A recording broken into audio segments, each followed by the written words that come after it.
potential influence peddling of state secrets to foreign governments. We still don't understand the nature of his intelligence work, and it is not only a stain on the reputation of all world leaders that there are leaders that were in association with Epstein and his sexual crimes, but it's also a national security risk. And I think that what has unfolded in the UK over the last couple of weeks is that Jeffrey Epstein was a national security risk to the UK, and it's important that the individuals who may have either intentionally or inadvertently shared information be held accountable. Yeah, I think in terms of King Charles, I mean, the family's reputation is on the line right now. And so I hope they do the right thing by letting authorities hold Andrew accountable for anything he did. I still want to continue to see if Andrew will come and testify before our committee. But certainly the victims have said that justice has many forms, and one of them is the reputations and titles and power of many of these people who were involved in these crimes. And so their reputation is on the line right now. Is that a question that you have, given that Epstein was in amongst the royal family via Andrew for so long? Is that a question that you have, perhaps? Could the wider royal family know more than we know? No more than they're letting it? It's hard for me to say. I think that's why we want all the documents to know exactly what evidence there is of any sort of knowledge of the crimes.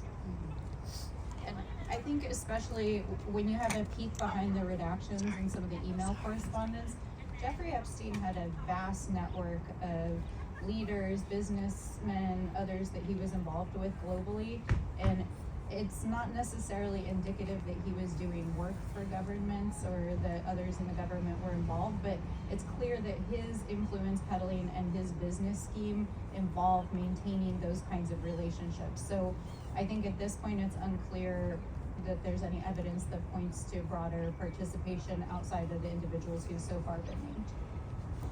Are there other questions? Yes, go ahead. My name is Christine Hillier and I'm with Kapukai Governance Lab. And have you seen any patterns of this overlapping with structural defects within our own CPS and family court systems? Oh, absolutely.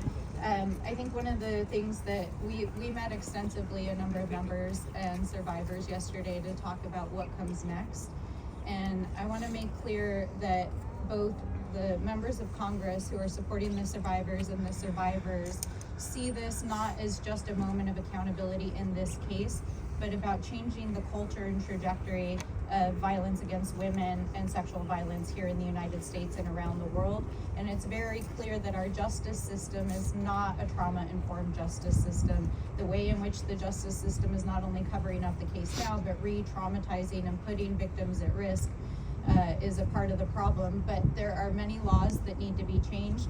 In addition to the bill that was introduced yesterday by Congresswoman Ledger Fernandez, there's a whole slate of legislation around violence and sexual violence around women, dealing with state statutes around the statute of limitations on these issues, and building a system that not only believes survivors but supports them. And so part of our goal over the coming months is going to be to lift up survivor stories at more length so that they can tell their stories, so that young women especially and vulnerable people know what it looks like so they can help protect themselves, and so that we can change the laws to protect survivors in a better way.